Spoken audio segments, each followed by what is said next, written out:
What's the untold journey of you? हमने एक institute चालू किया, उसका नाम प्रिंस कोचिंग क्लासेस था। वो इतना सक्सेस हुआ कि सडनली हमने गुरुकुल का भी एक ब्रांच ओपन करे। उसके बाद में और एक ब्रांच, जैसे 3 ब्रांचेस मैंने 2 साल में चालू किए जब तक मेरी इंजीनियरिंग फाइनल हो। According to you what's the important quality जो एक लीडर में होनी चाहिए? टाइम और डिसिप्लिन, ये 2 चीजें सबसे पहले फॉलो करना पड़ता है खुद को। AIML मतलब पूरा ह्यूमन जैसा बिहेव करता है। लोगों को लगता है रोबोटिक्स, ये रोबोटिक्स नहीं, ये रोबोटिक्स से थोड़ा अलग है। उसमें क्या होता है कि AIML में वो जो डेटा है पूरा वर्ल्ड का, वो डेटा सेंस कर रहा है। और AI मतलब ह्यूमंस के जॉब नहीं लेने वाला है, ह्यूमंस की जगह नहीं लेने वाला। लोगों में एक झूठ फैला हुआ है कि AI सबके जॉब खा जाए। ऐसा कौन सा बड़ा फेलियर था जो आपने प्रॉपरली अच्छी तरीके से टैकल किया है? लोगों को लगता होगा कि HOD मतलब आराम, ऐसा नहीं है। HOD मतलब बहुत responsibility, pillar of the college बोल सकते, प्रिंसिपल के बाद। One change you would like to see in your career of you? Any book or movie that inspired you? 3 Idiots, What is the one most important quality which should be in a student? Discipline.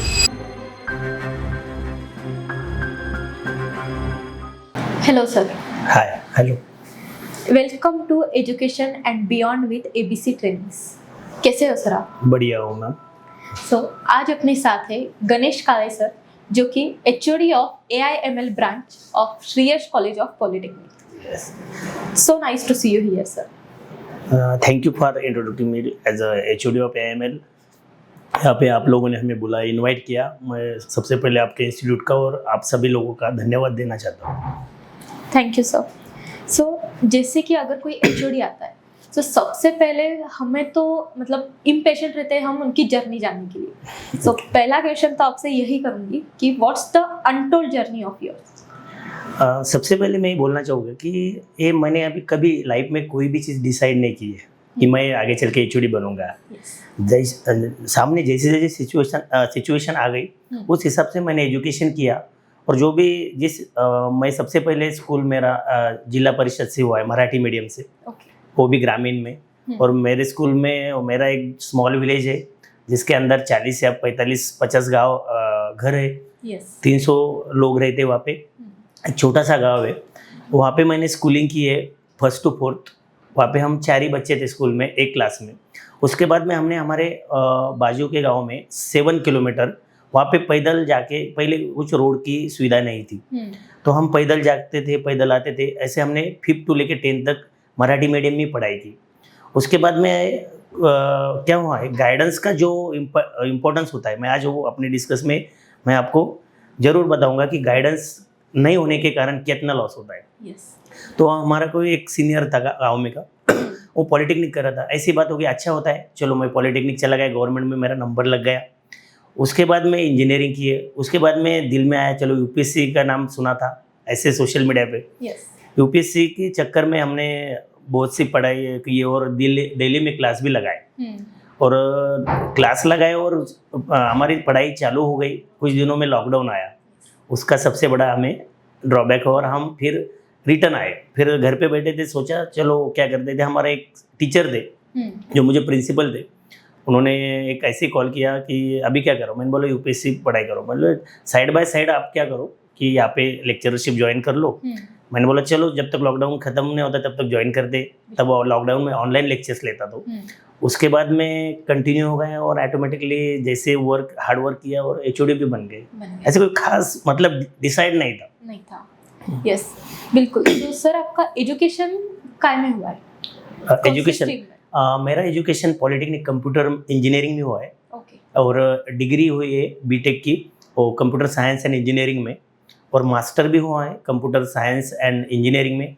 और अभी मैं PhD के लिए देख रहा हूँ कि data science और आर्टिफिशियल इंटेलिजेंस में अभी सोच रहा हूँ कर रहे हैं। यस, बहुत अच्छी जर्नी थी सर आपकी। मतलब बहुत ज़्यादा वास्ट नहीं थी और कॉम्प्लिकेटेड नहीं थी, सिंपल में, बट आपके HOD तक का सफ़र था।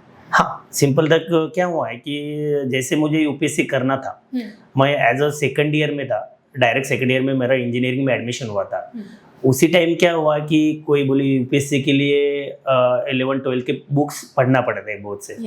और 5th से लेके 10th तक भी पढ़ना पड़ते हैं। तो मैंने सोचा चलो साइड बाय साइड किसी क्लासेस पे एज अ लेक्चरर बोल के काम करते, उसमें से कुछ अर्निंग भी होगी, खर्चा भी निकल जाएगा और UPSC की पढ़ाई भी कर दे। तो मैं 2-3 जगहों पे गया तो वहाँ पे कुछ एक ही सब्जेक्ट देते थे। मुझे इंटरेस्ट था बहुत सारे सब्जेक्ट पढ़ाने के। तो सब्जेक्ट नहीं मिलने के कारण मैंने खुद का इंस्टीट्यूट चालू किया ओके जब मैं सेकेंड ईयर में था। फिर हमारे जो दोस्त थे मैंने सबको कंबाइन किया और बोला कि मुझे सपोर्ट करो। मैंने ऐसे ऐसे क्लास चालू किया फिफ्थ से लेकर 12th तक। वो सब बच्चों ने दोस्तों ने सपोर्ट किया। हमने एक इंस्टीट्यूट चालू किया, उसका नाम प्रिंस कोचिंग क्लासेस था। वो इतना सक्सेस हुआ कि सडनली हमने गुरुकुल का भी एक ब्रांच ओपन करे। उसके बाद में और एक ब्रांच, ऐसे 3 ब्रांचेस मैंने 2 साल में चालू किए थे जब तक मेरी इंजीनियरिंग फाइनल होती। हाँ Yes. और वो एक्सपीरियंस था कि डिसीजन मेकिंग कैसे करना है, लीडरशिप कैसे करना है। तो वो जो मेरे इसमें अंदर एक आ गया था कि कोई भी सिचुएशन कैसे हैंडल करना है। इसलिए HOD की जर्नी इजी हो गई। हाँ, बहुत जल्दी हो गई। हाँ एक्चुअली मतलब अपन कुछ भी करें तो उसमें से कुछ ना कुछ अच्छा एक्सपीरियंस आता है। हाँ 100%। यस जैसे आपको डिसीजन मेकिंग का आया, लीडरशिप का आया, लीडरशिप और वो सारी चीजें आपको HOD में काम आ रही है। हाँ, Like, बहुत। आप HOD हो सो एज ए लीडर भी सबसे मेन पहला रोल तो आपका एज ए लीडर कर लिया। 100% अपनी लाइफ में जो भी चीज़ होती है उसका 100% इन फ्यूचर में आपको हेल्प होती है। कोई भी हो उसमें आप सक्सेस हो अनसक्सेस हो, बट उसका हेल्प 100% होता है। सो जैसे कि आपने बोला कि आप अभी एक बेस्ट लीडर हो, so according to you what's the important quality जो एक लीडर में होनी चाहिए? सबसे पहले अभी मैं तो एजुकेशन सेक्टर में हूँ, तो मेरा प्रोडक्ट यानी स्टूडेंट। तो स्टूडेंट फाइनल अपने पास से जब एडमिशन लेता है और वो पास आउट होता है, वो साथ में क्या लेके जा रहा है, वो एक HOD को एनालाइज होना जरूरी है। पूरा एनालिसिस होना चाहिए कि वो कुछ स्किल लेके जा रहा है या खाली हाथ जा रहा है या डिग्री का कागज लेके जा रहा है और कुछ स्पेशलाइजेशन लेके जा रहा है। ये सब अगर एनालिसिस करना है तो HOD लोगों को। अभी जब मुझे HOD की ऑर्डर मिली एज ए HOD, तो लोग और घर वाले खुश हो गए, चलो अब काम कम करना पड़ेगा, चलो HOD बन गए। पहले प्रोफेसर थे, लेक्चरर थे, अभी HOD बन गए। तो मैंने सोचा काम, पर मुझे मेरा खुद का एनालिसिस है, काम डबल बढ़ता है। खुद को भी पढ़ाना होता है और साइड में जितने मेरे अंडर फैकल्टीज हैं उनको सबको और ट्रेनिंग भी देना है, पढ़ाना कैसा है, या कुछ प्रेशर होते हैं नए वाले, ठीक है एक्सपीरियंस वाले, पर कुछ प्रेशर आते हैं उनको सबसे शुरू से बोलना पड़ता है। कमिटीज़ होती है, गवर्नमेंट के नॉर्म्स होते हैं, वो सब फॉलो करना पड़ता है। और बच्चों का फीडबैक बहुत ज़रूरी है, पेरेंट्स का फीडबैक बहुत ज़रूरी है, और रिजल्ट भी बहुत ज़रूरी है। ये सब चीज़ें का लोड बढ़ जाता है HOD होने के बाद में। ऐसा लगता है लोगों को कि HOD से लोड कम होता है, पर HOD से दुगना लोड बढ़ता है। और एक्चुअली मतलब जैसे अपनी पोजीशन बढ़ती है उतना लोड बढ़ता है। हाँ, ठीक है, अपन बोलते हैं कि प्रमोशन हुआ है, लेकिन उसके साथ रोल्स एंड रिस्पॉन्सिबिलिटी भी बहुत ज़्यादा इंक्रीज हुई है। जो अपने को सारी मैनेज करनी है। सो आपने जैसे बोला अगर आप अभी लीडर है, सो अकॉर्डिंग टू यू और आप खुद कैसे मैनेज करते हो सर अपने पूरे डिपार्टमेंट को? बेसिकली जो होता है, सबसे पहले अगर मैं रूल्स फॉलो करता हूँ तो मेरे जो अंडर जो स्टाफ काम करते हैं, मेरे साथ में जो स्टाफ काम करते हैं, वो ऑटोमेटिकली रूल फॉलो करेंगे बिल्कुल। अगर मैं खुद रूल ब्रेक करूँ, मैं खुद लेक्चर ना लूँ, मैं खुद टाइम पास करूँ बच्चों के साथ, तो वो भी ऑटोमेटिकली करना था। सर सबसे पहले मुझे खुद को डिसिप्लिन बनाना पड़ता है। अगर मैं सब अच्छा करूँ तो मेरे ऑटोमेटिकली जो भी फ्रेशर्स है या जो भी नए स्टाफ है या जो पुराने, ऑटोमेटिकली वर्क करते हैं। हमारे जो प्रिंसिपल है, हमने उनसे सीखा है, वो प्रिंसिपल होकर भी लेक्चर लेते हैं वीकली टाइम पे। तो टाइम पे वो प्रेजेंट रहते, सबसे पहले वो कॉलेज में आते हैं, एक भी मिस पंच होता नहीं है या लेट मार्क होता नहीं है। तो हमने उनसे सीखा है। मैं आपको मेरे लास्ट 6 मंथ में एक भी लेट मार्क नहीं हुआ। टाइम और डिसिप्लिन, ये 2 चीज़ें सबसे पहले फॉलो करना पड़ेगा खुद को, और उसके हिसाब से तुम करोगे तो आपको लोग ऑटोमेटिकली फॉलो करने लग जाते हैं। बिल्कुल करेंगे। हाँ, और ये एक्चुअली बहुत सही बात बोली सर आपने कि अगर एज अ लीडर अपन वो चीज फॉलो कर रहे हैं तो ऑब्वियसली अपने अंडर अपने साथ जो काम करते हैं बाकी लोगों को बोलने की जरूरत नहीं कि फॉलो करो, वो देख के समझ जाते हैं कि अपने को भी करना है। यस। सो सर लेकिन ऐसी क्या चीज़ थी और ऐसा क्या इंस्पिरेशन था जो आपको ये फील्ड में बहुत काम आ रहा है एंड उसकी वजह से आपने ये फील्ड चूज की? बेसिकली नॉट, मैं तो बोलता हूँ, पहले भी बोल चुका हूँ कि कोई ऐसे डिसाइडेड नहीं था। पर क्या होता है कि लाइफ में हर एक मोमेंट जो आता है उसको एंजॉय करो और उसको डिवोशन दो 100%।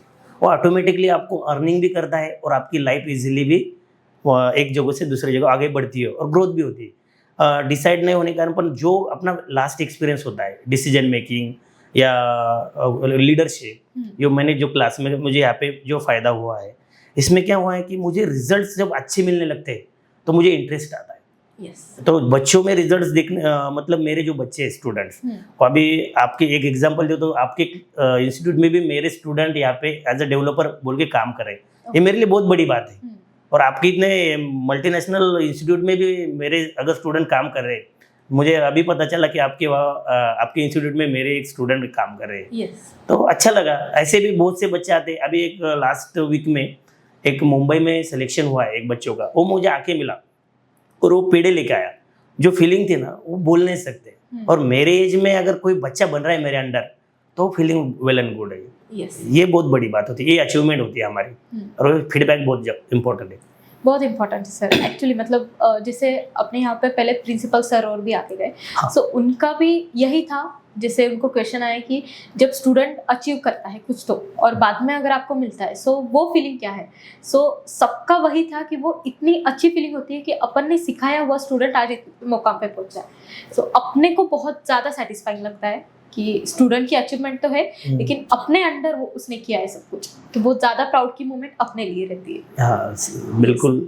वो मोमेंट जब आप ये समझोगे कि ये हैप्पीनेस वही समझ सकता है जो बच्चा उन्होंने बनाया। जो समझो मैंने अगर कोई बच्चा को बनाया है, अभी मेरा कैसे गांव ग्रामीण भाग से मतलब यहाँ से बहुत दूर है, और ग्रामीण में कैसे होता है 10th तक पढ़ाई होती है। हाँ। 10th के बाद सच बोलता हूँ कि 10th के बाद बच्चे क्या करते हैं कि बच्चों से पूछते हैं सीनियर से कि कॉपी कहाँ पे चलती है। हाँ। 11th 12th में, और वो कॉलेज चॉइस करते हैं सबसे पहले। मैं इसके अपोज हूँ कि क्या होता है बच्चे पेड़ रहता है छोटे सा बचपन में फर्स्ट स्टैंडर्ड में, वो बड़ा होता है 10वीं तक, जब उसको फूल फल या रिटर्न मिलने के चांसेस होते हैं वो वहाँ पे ब्रेक कर देता है। एडमिशन तो ले लेता है पर उसका कॉन्फिडेंस लेवल जीरो हो जाता है क्योंकि उन्हें लेक्चर किए नहीं होते, कॉलेज में जाते नहीं है, डायरेक्ट एग्जाम पे जाते हैं। मैं ऐसे कॉपी को कॉलेज का नाम लेके नहीं बोल रहा हूँ, एक सडन बच्चों की एक सोच, कॉपी हो तो चुरा के कर दे। मैं बोल रहा हूँ ना कि वो कॉलेज अलाउ करे या वो सब अलग बात है, पर बच्चे ऐसे सोचते हैं कि जहाँ पे इजी मिलेगा। मैं मोटिवेट करता हूँ, काउंसलिंग करता हूँ बच्चों को कि 2 साल पढ़ो डिप्लोमा में, 3 साल पढ़ो, 12वीं हुई तो 2 साल लगते हैं, 10th रहे 3 साल, तो आपके हाथ में जॉब है। अभी मेरे पास 1-2 बच्चे हैं, मेरे गांव से भी छोटा गांव है, वो बच्चा कल्याणी पुणे में जो MNC कंपनी कल्याणी बोल के, वहाँ पे 25-25 हज़ार रुपये स्टार्टिंग पेमेंट ले रहे हैं। उनके घर वाले आके मुझे जो बात करते ये सर ने हमारे बच्चों की लाइफ, मैंने बोला मैंने नहीं बनाई, आपने मेरे पे ट्रस्ट रखा, उन्होंने मेहनत की और आपको मिला। इस सब जो होता है पूरा हैप्पीनेस, वो सबसे बड़ी बात होती है कि अपने वजह से कोई बच्चे जॉब कर रहे हैं और उनका घर चल रहा है और अच्छा है। मैं उनको बोल रहा हूँ कि आप आगे की मदद करो। काउंसलिंग बहुत बड़ी बात होती है और डायरेक्शन बहुत जरूरी है। अभी जैसे आपने बोला सर कि ग्रामीण से जो बच्चे आते हैं, सो सबसे पहला उनका मोटो रहता है कि ये कॉलेज अपने को इसलिए चाहिए बिकॉज इसमें अगर चीटिंग चलती होगी, उनको सब इजी वे चाहिए। सो आपके हिसाब से अगर कोई बच्चा आफ्टर 10th और 12th कैप राउंड में कॉलेजेस डाल रहा है और कॉलेज में एडमिशन ले रहा है, सो उसने क्या ऐसी चीजें देखनी चाहिए बिफोर चूजिंग देयर कॉलेज? सबसे पहले प्रैक्टिकल नॉलेज, कौन से कॉलेज में मिल रहा है। आपने क्वेश्चन क्या पूछा कि क्या देख के चॉइस करना चाहिए कॉलेज, तो सबसे पहले वहाँ पे एक्सपीरियंस फैकल्टी। अभी हमारा जो इंस्टीट्यूट है वहाँ पे पूरे बहुत से एक्सपीरियंस है और मेरे जो डिपार्टमेंट है वहाँ पे अपडेटेड फैकल्टी चाहिए। अभी मैं अगर कोई बच्चा AIML में एडमिशन ले रहा है तो फैकल्टी ने at least data science, artificial intelligence, machine learning, उनके रिलेटेड कोई कोर्सेज किए होना चाहिए, वो बच्चों ने देखना चाहिए, सर्टिफाइड होना चाहिए। अभी मेरा एजुकेशन तो CSE से कंप्यूटर साइंस एंड इंजीनियरिंग, और मैं HOD AIML का हूँ, तो मैंने भी खुद सर्टिफिकेशन किए है। और जरूरी आज के मतलब आज जो कल्चर है तो हर कोई को एक स्पेशलाइजेशन सर्टिफाइड करना ही करना है। एजुकेशन तो बेसिकली चलता है पर साइड बाय साइड, ऐसे जैसे कि आपका ABC हुआ है, इंस्टीट्यूट हमारा बहुत से कोर्सेज प्रोवाइड करता है और उसके हिसाब से वो बेसिक जॉब भी मिलती है बच्चों को 100%, उससे 2-3 हज़ार रुपये ज़्यादा सैलरी मिलती है कुछ सर्टिफिकेशन रहे तो। ये जरूरी है कि बच्चों ने जब कॉलेज चॉइस करना चाहिए तो उनके किसके साथ टाइप है, कंपनी हो या इंस्टीट्यूट हो। अभी आप भी बहुत से कॉलेज में ट्रेनिंग प्रोवाइड करते हो और वो प्रैक्टिकल बेस्ड है, हैंड ऑन है, तो बच्चों को इसका फायदा होता है। इससे क्या होता है कि जब वो इंटरव्यू के लिए जाते हैं तो क्वेश्चन आंसरिंग अच्छे देते हैं प्रैक्टिकल बेसिस पे, और कंपनी को प्रैक्टिकल वाले बच्चे अच्छे, बिल्कुल ये देख के प्रैक्टिकल और स्टाफ और फैसिलिटीज़, तो हमारा कॉलेज तो 100% फैसिलिटी प्रोवाइड कर रहा है। मैं अभी जब से पहले भी करता था और अभी भी कर रहा है। यस, बिल्कुल सर। और अभी अगर कोई स्टूडेंट, जैसे आपने बहुत अच्छे से एक्सप्लेन किया कि कैसे उसने कॉलेज ज्वाइन करना चाहिए, तो उसने कॉलेज ज्वाइन किया, बट इफ़ ही और शी वांट्स कि AI/ML में अपना करियर स्टार्ट करना है और उनको कोई भी नॉलेज नहीं है, सो उन्होंने कैसे कोई भी नॉलेज नहीं है, ओके, सो उन्होंने कैसे अपना स्टार्टिंग करना चाहिए इन AI/ML ब्रांच? ओके, बेसिकली उसका बेसिक्स एजुकेशन तो जरूरी है, यस, 10th या 12th जो भी है।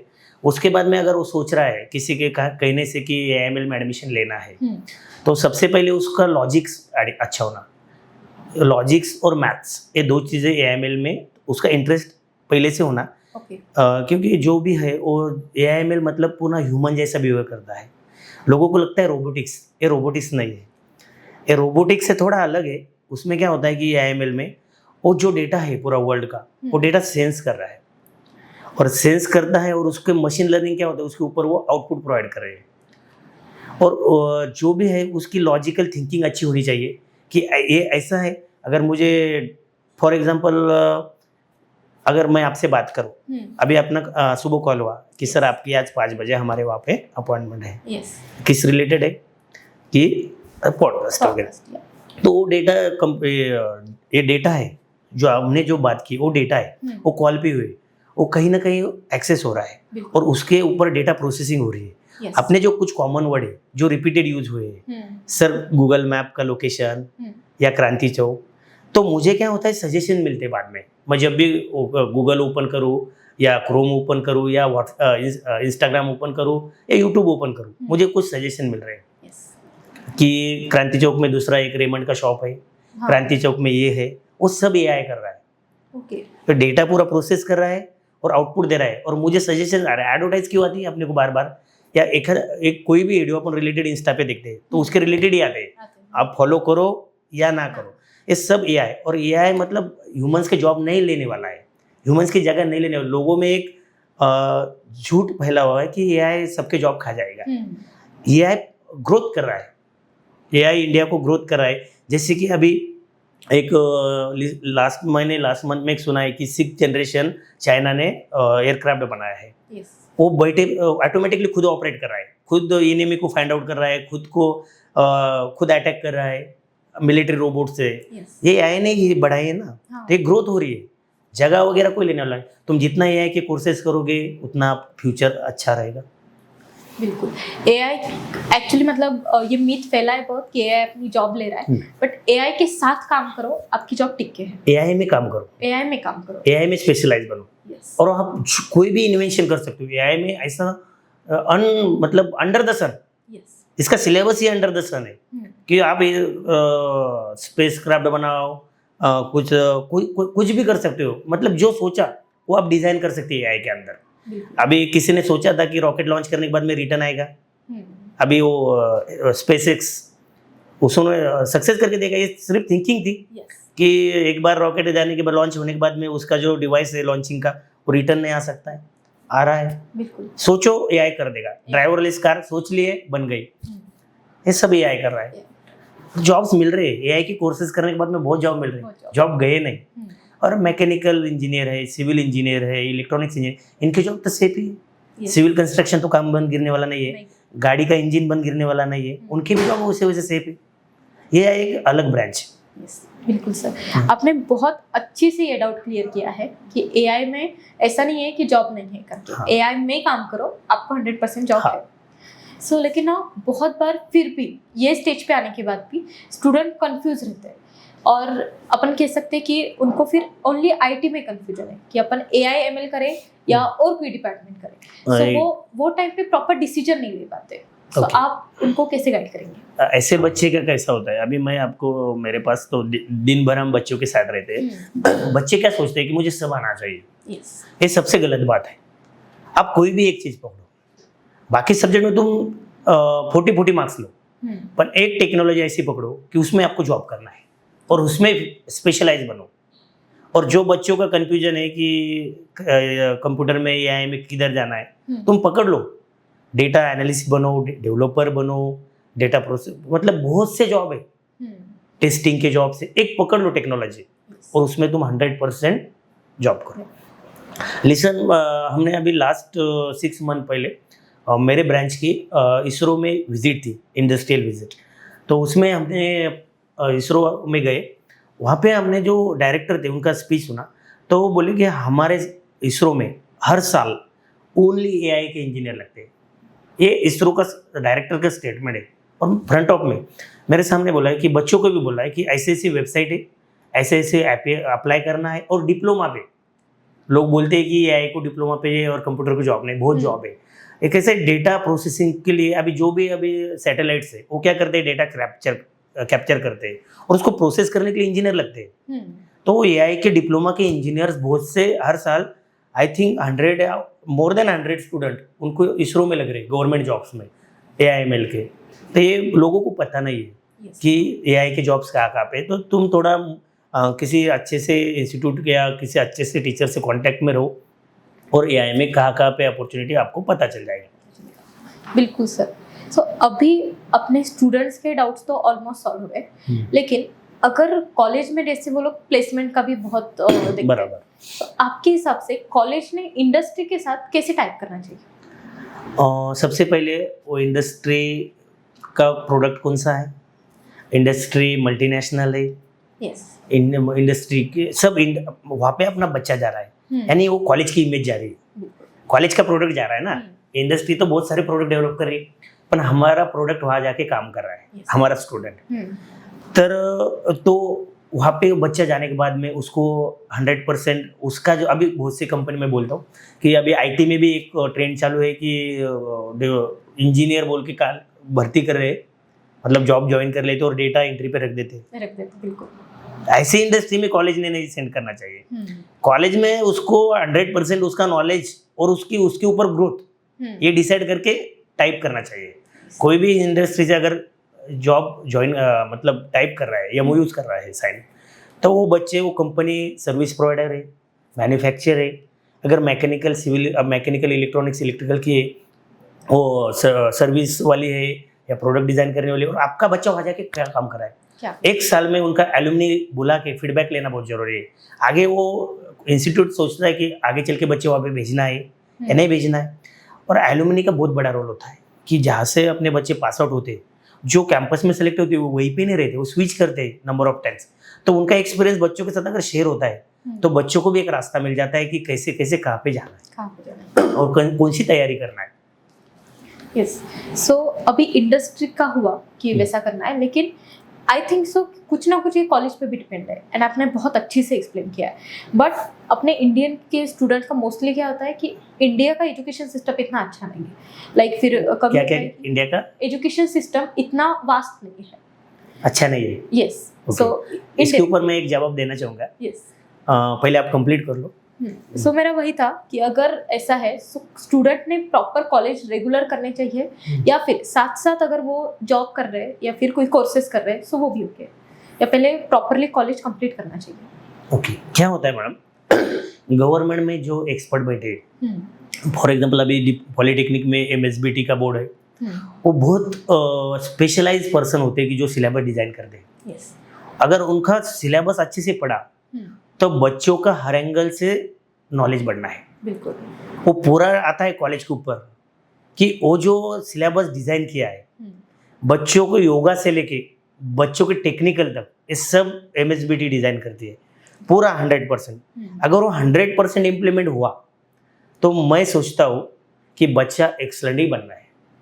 पर हर फैकल्टी ने उसका सिलेबस, उसके प्रैक्टिकल्स, वो each and every practicals conduct करना चाहिए, वो भी बच्चों को समझ से। पर इसमें सबसे बड़ा एक बैरियर है अभी के मोबाइल। बच्चों को डिस्ट्रैक्शन लग गए, बच्चों को अभी खुद से नहीं लग रहा है कि पढ़ो, खुद से नहीं लग रहा है कुछ गेन करो, अब बच्चों को बुलाना पड़ रहा है कि भाई पढ़ो, अच्छे बनोगे, कि बच्चों का मोबाइल ने ना सब वेस्ट कर दिया है। ये सबसे बड़ा ड्रॉबैक है। एजुकेशन सिस्टम का जो आपका क्वेश्चन था वो बढ़िया है, पर वो हर जगह पे इम्प्लीमेंट होना बहुत जरूरी है। अपने पास भी रूल्स बहुत है, जैसे कि गवर्नमेंट में 100% अगर इम्प्लीमेंट होते तो इंडिया को ग्रोथ करने में ज़्यादा देर नहीं लगेगी। इम्प्लीमेंटेशन जरूरी है। अभी मैं खुद HOD हूँ, मैं वीकली सिलेबस कितना कंप्लीट हुआ, प्रैक्टिकल्स कितना कंप्लीट हुआ, और बच्चों को खड़े करके ये प्रैक्टिकल में क्या है, किसी एक बच्चों को पकड़ के ये प्रैक्टिकल कैसे किया है करके दिखा।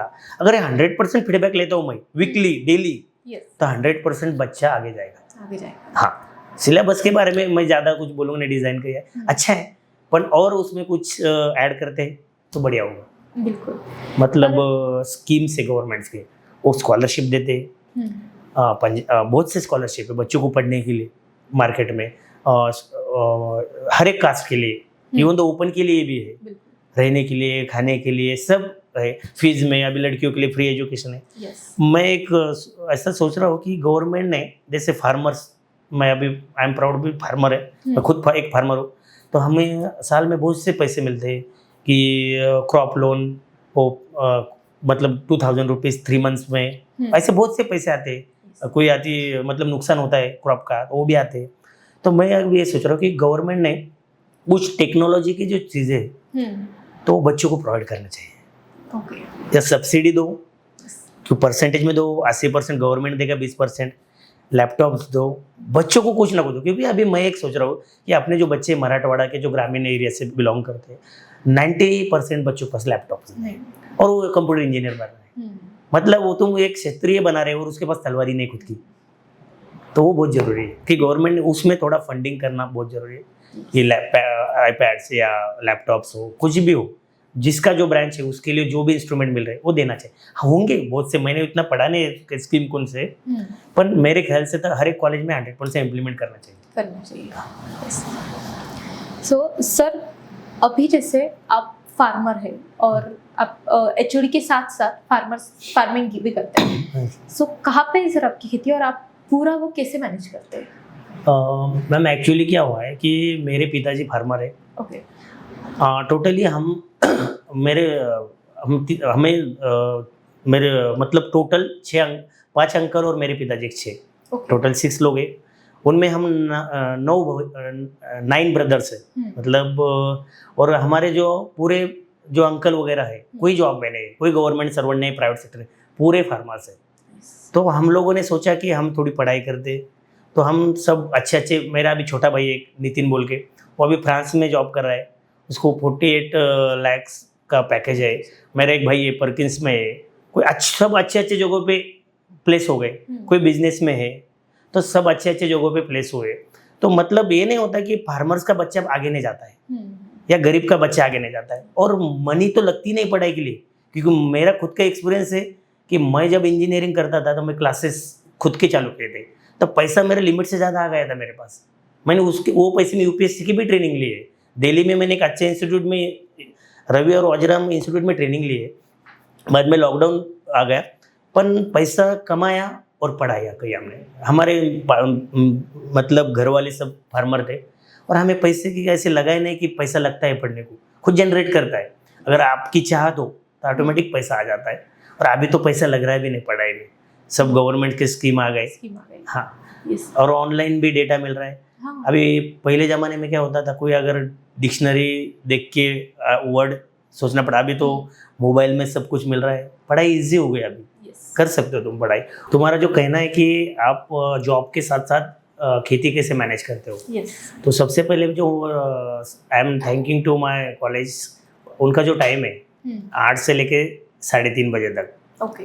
तो उसके बाद में 3:30 बजने के बाद में मेरा यहाँ से गाँव है कि 60 किलोमीटर्स, तो मुझे जाने में, हाईवे होने के कारण मुझे जाने में 45 मिनट लगते हैं। तो मैं 4:30 बजे तक मेरे गांव में होता, और उसके बाद में 3 जो भी टाइम बचता है 7 बजे तक, वो मैं उसको पूरे फार्मिंग के लिए चक्कर करता हूँ। जहाँ पे जो ज़रूरी है वहाँ पे वो काम का देखता हूँ, और कौन से रिजल्ट्स कैसे आ रहे हैं, कौन सा क्रॉप कौन से कंडीशन में है, उसको पानी की ज़रूरत है, उसको पेस्टिसाइड की ज़रूरत है, जो भी है उसको कुछ मिनरल की ज़रूरत है। अभी क्या होता है कि खेती भी एक बहुत टैलेंटेड हो गई है। मतलब कैसे कि लोगों को लगता है खेत यानी बीज लगा दिया और ऊपर आ गया, वो बात नहीं। वो अपने जो खेती होती है उसकी क्वालिटी क्या है, उसमें कौन कौन से मिनरल्स है, कौन कौन से मतलब ये है जो कि फॉस्फोरस है, पोटैश है, नाइट्रोजन है, बहुत से कंटेंट लगते हैं हर एक क्रॉप के लिए। जैसे अपने को भी लगते हैं नाइट्रोजन लगते हैं, ऑक्सीजन लगते हैं, जो भी हर एक अपने को जो मिनरल्स लगते हैं, यस। तो वैसे खेती को भी बहुत जरूरी है।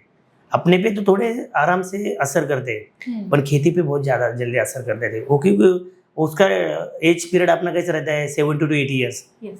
उनका रहता है 3 महीने 4 महीने, वो इम्पैक्ट जल्दी करते हैं।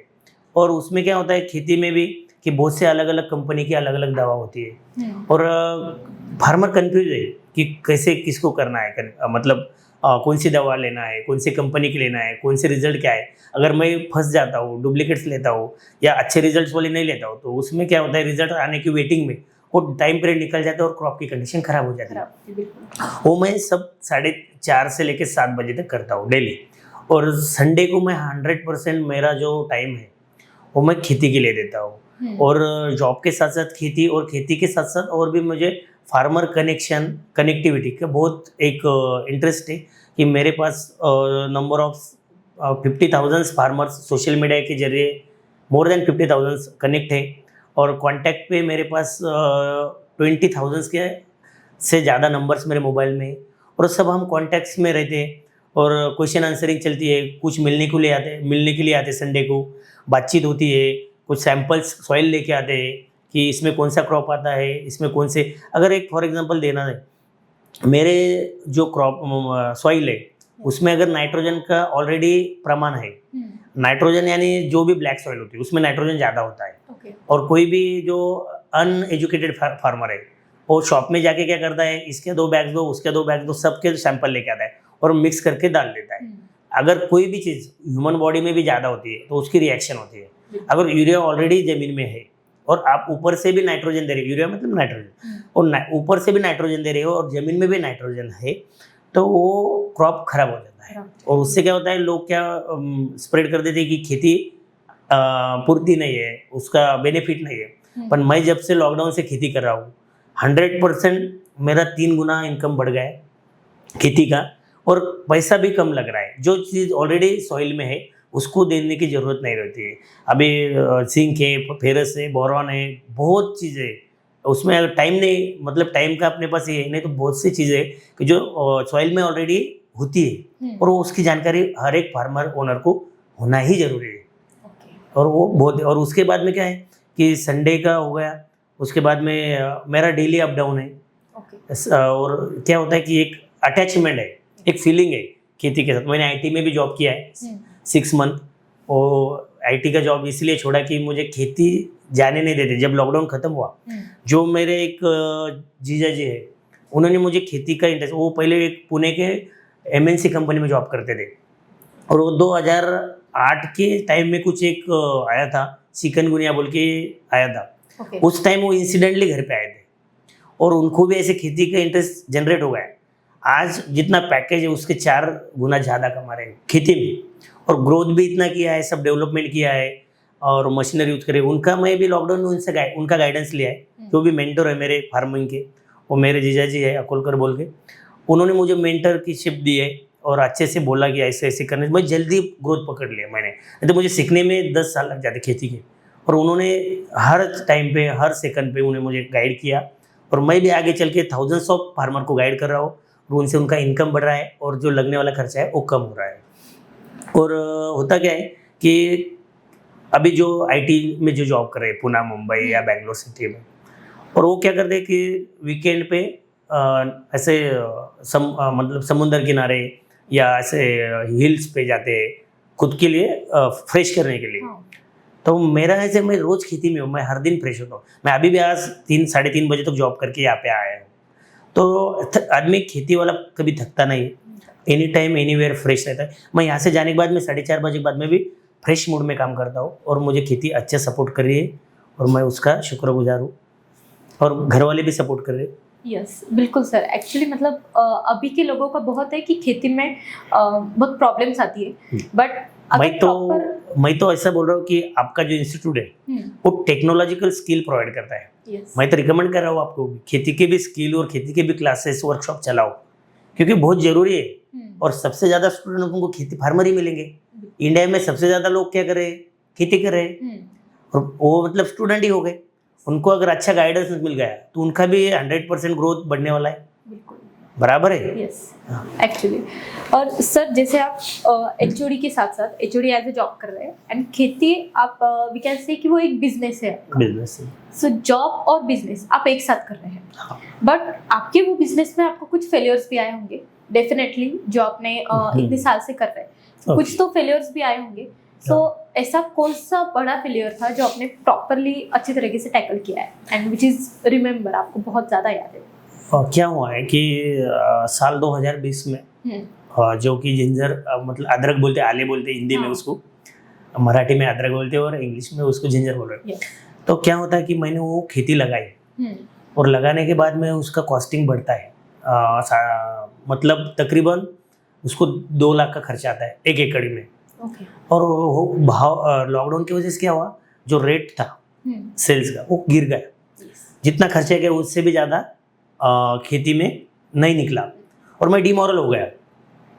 फिर हमारे जो मेंटर होते हैं, मेंटर का काम ही वही होता है कि सपोर्ट करना। उस टाइम मेंटर ने मेरा हौसला बढ़ाया कि एक क्रॉप में गया तो क्या हो रहा है, अगला चांस अपना है, अगला नंबर ऐसा। उसके 2 साल बाद जिंजर गए 15,000 पर क्विंटल, 150 रुपीज़ पर केजी। और हम जो अच्छे टेक्निक से खेती करते हैं तो हम जिसका एवरेज जो आता है क्रॉप का वो तब तकरीबन 100 कुंटल निकालना चाहिए एवरेज, और हम अच्छे टेक्नोलॉजी यूज़ करके उसको 200 निकाल रहे हैं। प्लांट सेल पे काम कर रहे हैं, प्लांट कैसा वर्क करता है, प्लांट कैसा खाना खाता है, प्लांट कैसा पानी पीता है, कितने दिन के बाद पानी जरूरी है, सब हमने अच्छे से सीख लिया और उसके अच्छे अच्छे प्रयोग करे उसके ऊपर। तो उसकी वजह से क्या हो रहा है, हमारा जो क्रॉप का जो एवरेज है उसमें भी बढ़ोतरी हो गई और पर एकड़ 20 लाख रुपए हमको मुनाफा हुआ साल 2023 में, जो कि अदरक का रेट था। लास्ट ईयर भी जो जिंजर का रेट था बहुत बढ़िया था, अप्स एंड डाउन्स आते हैं, पर उसमें हमने क्या एडवांस सीख लिया कि अगर रेट कम है तो जो अंदर की जगह होती है क्रॉप की, तो उसके अंदर तुम दूसरा पिक लगा सकते हैं, क्रॉप के अंदर क्रॉप। तो हमने अंदर दूसरे क्रॉप्स लिए, तरबूज लिया है, उसके बाद में गन्ना, उसके बाद में तुम मक्के की खेती की है, उसके अंदर मल्टीपल्स क्रॉप ले रहे। उसकी वजह से एक क्रॉप को नहीं भी भाव मिला। ये जो है कि लोग यहाँ से डर जाते हैं, जो स्प्रेड हुआ है कि खेती पूर्ति नहीं है, खेती अच्छी नहीं है, तो उसमें मल्टीपल ऑप्शन ढूंढना चाहिए। अभी ब्रांच है, अभी टेक्निकल में अगर आंसर देना है तो अभी एआई का बूमिंग है, सीएससी का बूमिंग है, तो मैकेनिकल सिविल वाले थोड़ा ये भी हो गया तो डरना नहीं, उनके दिन और आ जाते। वैसे खेती का होता है, एक क्रॉप नीचे भी गया तो उसके दिन आ जाते हैं उसके और साइड में कवर हो जाता है किसी न किसी क्रॉप में। और पेशेंस बहुत जरूरी है खेती में, नॉलेज पेशेंस चाहिए। हाँ। पेशेंस तो जैसे हर एक फील्ड में, और खुद का नॉलेज जरूरी है। ओके। खुद का नॉलेज क्यों जरूरी है कि आप खुद की खेती का और खुद के खेती की जो सॉइल है उसका ज्ञान मुझे खुद है। अब मैं कितना खाना खा सकता हूँ कोई नहीं बोल सकता ना, मुझे मेरे बॉडी का नॉलेज है। तो वैसा खेती का खुद का कितना खाना है वो खुद को पता चाहिए। दूसरे के भरोसे पे इसका क्रॉप अच्छा दिख रहा है, लोग बोलते तूने क्या किया, मैं वो बोलता 10 बैग डाल दिए मैंने, तुम भी 10 बैग डालोगे और ऑलरेडी सॉइल में है तो उसका रिएक्ट हो जाए, वो क्रॉप खराब हो जाता है। दूसरे की सुन की खेती और खुद की करने में बहुत फर्क है। सो आपको बहुत अच्छा नॉलेज है सर, लाइक बिजनेस का भी, जॉब का भी। लेकिन नहीं, नॉलेज नहीं बोलता मैं, इसको एक्सपीरियंस बोलता हूँ। मैंने एक्सपीरियंस किया है मैंने।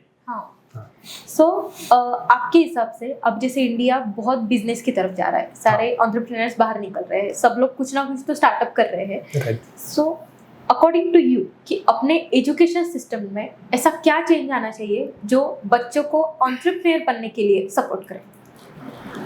बच्चों ने क्या करना चाहिए कि जो भी रियलिस्टिक प्रॉब्लम्स है उसके ऊपर सबसे पहले कोई भी चीज़ अगर डेवलप करना है तो सबसे पहले होता है सर्वे।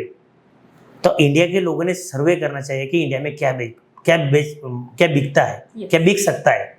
चाइना अपने ऊपर सर्वे कर रही है, कौन से माध्यम से, एआई के। कैसे कि जो भी EMI, रियलमी, जो भी मोबाइल्स है वो अपना कम्युनिकेशन, अपनी चैटिंग्स के जो कॉमन वर्ड्स आते हैं तो वो वहाँ पे उसके ऊपर डेटा प्रोसेसिंग होता है और वहाँ पे रिजल्ट शो करते हैं कि वो डेटा वो इंडिया में किस चीज़ की ज़रूरत है।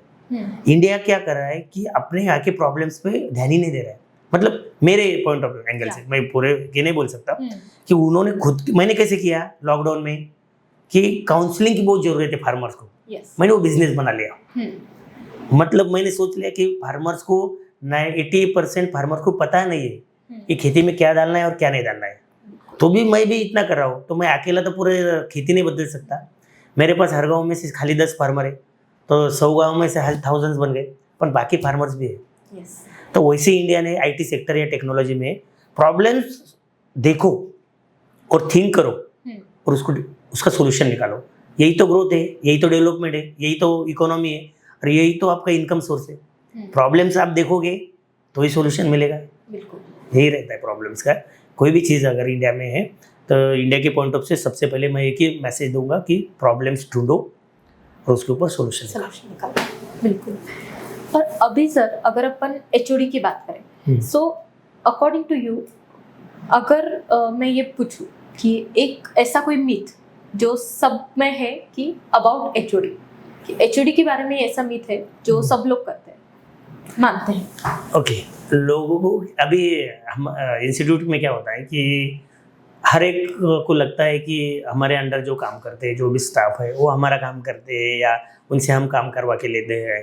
पर क्या होता है कि कुछ चीज़ें ठीक है, एखाद्या प्रॅक्टिकल अगर मीटिंग में हम बिझी हो, एखादा एंगेज करना वगैरह ठीक है, पर बहुत से कमिटी अकॉर्डिंग टू कमिटी, वहाँ पे क्या होता है कोई भी डॉक्यूमेंट्स गलत नहीं चाहिए, कोई भी रिपोर्ट्स गलत नहीं चाहिए। वो क्योंकि डिपार्टमेंट की इमेज होती है, वो हमको खुद एचओडी को प्रिपेयर करना पड़ता है।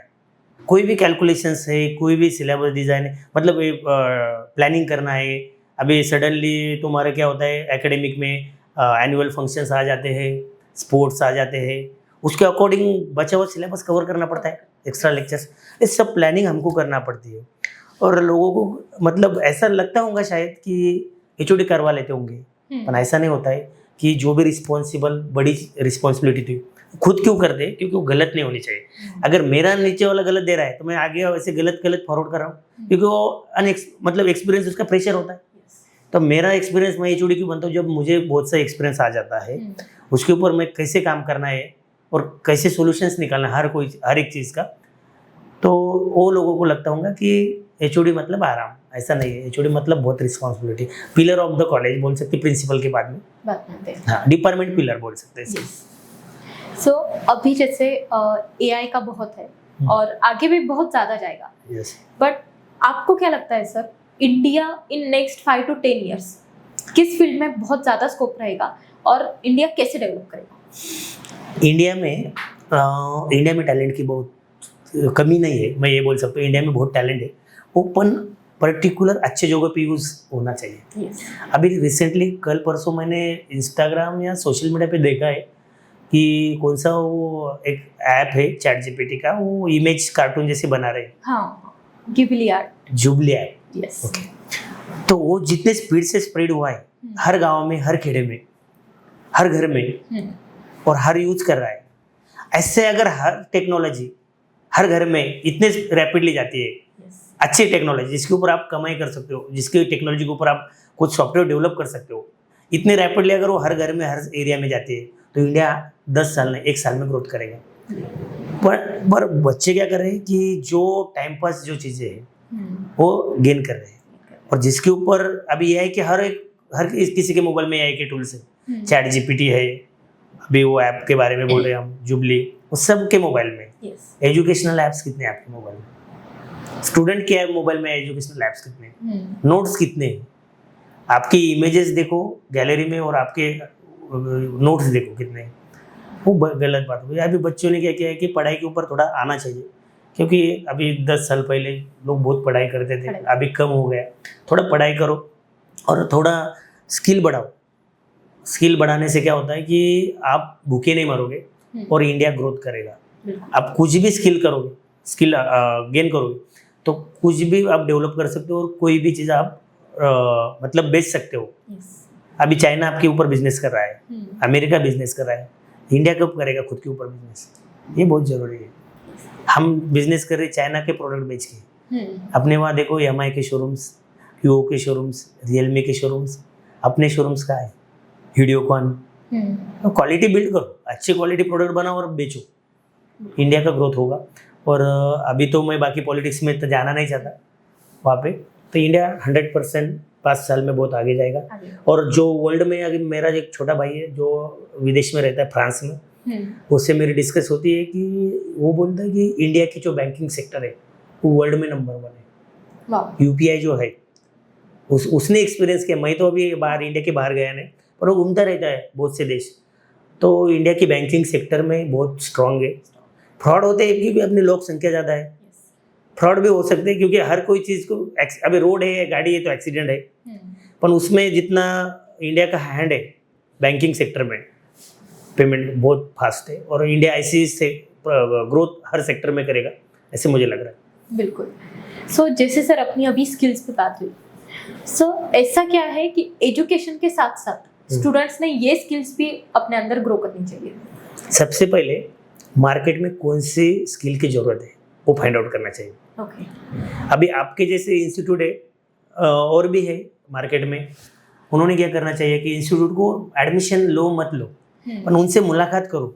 वो बोलते क्या ट्रेंडिंग चल रहा है, क्योंकि वो हर दिन उसके ऊपर काम करते हैं, अपडेट्स पे, करंट अफेयर्स पे, वो ट्रेंडिंग पे क्या ट्रेंड होने वाला है उसका उनको एक्सपीरियंस आ जाता है। अभी इसके ऊपर भी डायरेक्टर होते हैं, मैनेजिंग डायरेक्टर होते हैं, वो बैठे हुए नहीं रहते, वो पढ़ाई करते कि आगे चल के क्या चलने वाला और आपको कौन सा स्किल प्रोवाइड करना है। तो बच्चों ने कम से कम अच्छे से इंस्टीट्यूट में जाके ट्रेंडिंग कोर्सेस देखनी चाहिए, करनी चाहिए। क्यों करना चाहिए? क्योंकि उनके ऊपर उनकी सबसे ज़्यादा जो लाइफ है वो डिपेंड होने वाली है और उसमें एडवांस कोर्सेज करो और करते रहो पढ़ाई। मैं भी अभी जो भी HOD ओपन PhD की सोच रहा हूँ करने की, तो सीखना चाहिए, हर दिन हर रोज़ सीखना चाहिए कोई ना कोई बात। तो ये मैं बोल सकता हूँ कि बच्चों ने थोड़ा टेक्निकल पे स्पेशलाइजेशन में, हमारा कैसे होता है कॉलेज में एज अ फ्रेंडली बोल दो कि थ्योरी पे हमारा 70% है और 30% प्रैक्टिकल बेस्ड है, मतलब जो भी है। और इंस्टीट्यूट में क्या होता है कि 20% थ्योरी होती है, 80% प्रैक्टिकल होता है। और हमारा कैसा होता है एग्जाम्स भी लेना होते हैं, रिजल्ट्स भी डिक्लेयर करना होते हैं, एक सिस्टम है। मैं गलत नहीं बोल रहा हूँ उस सिस्टम को, पर इंस्टीट्यूट में क्या होता है जो कि मिल्क है, मिल्क के ऊपर साए आते हैं, तो वो है मतलब वो जो भी है हमारे ऊपर दूध भी है और मलाई भी है, पर मलाई हमने तैयार की है दम आराम से, एग्जाम्स लेके प्रैक्टिकल्स लेके। और इंस्टीट्यूट में क्या है 2 दिन आओ, एक स्किल सीख लो इजीली और वो अच्छे से डेवलप करो, जॉब मिल लो। तो सर अभी जैसे सारी ब्रांचेज जो रैपिडली ग्रो हो रही है, AI/ML भी है, जो हर एक चीज़ इंडिया में रैपिडली ग्रो हो रही है, सो वैसे ही हम आपके साथ एक रैपिड फायर का राउंड लेते हैं। ओके। सो जस्ट कुछ क्वेश्चंस होंगे तो उसके आपको 1 वर्ड में रैपिडली आंसर्स करना है। ठीक है। Okay. So first will be, अगर आप ये करियर में नहीं होते तो आप और क्या चूज करते? Farmer, and I am proud that. Yes. So, एक one change you would like to see in your career or field. What? कोई ऐसा एक चेंज है जो आप AI/ML की ब्रांच में लाइक करोगे कि ये चेंज हुआ तो? कि मेरा जो भी प्यून है वहाँ पे मैं रोबोट को देखना चाहता हूँ फ्यूचर में वर्किंग के लिए। मेरे डिपार्टमेंट में जो भी प्यून है मैं सोच रहा हूँ कि चलो एक प्यून AI का बनाते हैं। हाँ, एक प्रोजेक्ट बोल के थोड़ा बच्चों के साथ वर्किंग चालू है, पर वो करेंगे, वो मेरा ख्वाब ड्रीम है। और एनी बुक और मूवी दैट इंस्पायर्ड यू? तो 3 इडियट्स। और मेरा नेचर भी वैसा है, बिंदास खा पे भी पढ़ो, कुछ भी काम करो, प्लान मत करो, प्लान करने के बाद हाँ पढ़ाई करते रहो, टाइम वेस्ट मत करो, मतलब एंजॉय करो लाइफ हर मोमेंट। आणि और what is the one most important quality which should be in a student? Discipline, self discipline, बिल्कुल। ऑर्डर डिसिप्लिन है, खुद का डिसिप्लिन होना चाहिए। माँ बाप और टीचर्स वो वाला डिसिप्लिन है, खुद में डिसिप्लिन होना, बस बच्चा ग्रोथ कर जाएगा। बिल्कुल। और last would be your thoughts about our ABC trainings. हाँ वेरी गुड, मैं आज फर्स्ट टाइम विजिट किया हूँ, इट इज़ वेरी गुड और स्टाफ भी अच्छा कोऑपरेटिव है और स्किल वाले लोग हैं अच्छे से। और मैं अभी लास्ट 6 मंथ से देख रहा हूँ कि हमारे कॉलेज में भी आपके कुछ इलेक्ट्रिकल डिपार्टमेंट में कुछ हैंड्स ऑन ट्रेनिंग चालू है। तो वो भी अच्छे बच्चे भी मुझे उसका फीडबैक अच्छे दिया है। मैंने आज आने से पहले चलो दो बार मिल लिया 2 मिनट, आपकी ट्रेनिंग कैसे चालू है, आपका मुझे फ़ोन आया था मैम का, तो मैंने बोला चलो एक बार बच्चों से मिलते हैं, तो फीडबैक बहुत अच्छा दिया। और अच्छा बच्चों का ऑनेस्ट फीडबैक होता है, कैसे रहता है गलत है तो गलत बोल देते, सही है तो सही बोलते हैं। Yes. बच्चे बोले हमें कुछ आने लगा है, हम फील कर रहे हैं कि कुछ हमें नॉलेज मिला, और हैंड्स ऑन बहुत जरूरी है। Thank you so much sir, बहुत अच्छा लगा मुझे खुद को भी और अपनी ऑडियंस को भी बहुत नॉलेज मिला है आपके इस अपने इस कॉन्वर्सेशन से। Thank you. Thank you so much. मैं वंस अगेन ABC इंस्टीट्यूट और आप सभी स्टाफ का धन्यवाद देना चाहता हूँ कि आप लोगों ने, मुझे भी अच्छा लगा यहाँ पे और फील कर, मेरा फर्स्ट इंटरव्यू, मैंने लाइफ में कभी किसी को इंटरव्यू नहीं दिया है। मैं जब नॉर्मल बात करता हूँ और मराठी में रहता तो और बढ़िया देता था, क्योंकि और वो मेरे फील के साथ आंसर आते। Yes. ऐसा नहीं कि हिंदी में कोई दिक्कत है, Marathi is the best But for feelings. Thank you sir. Welcome.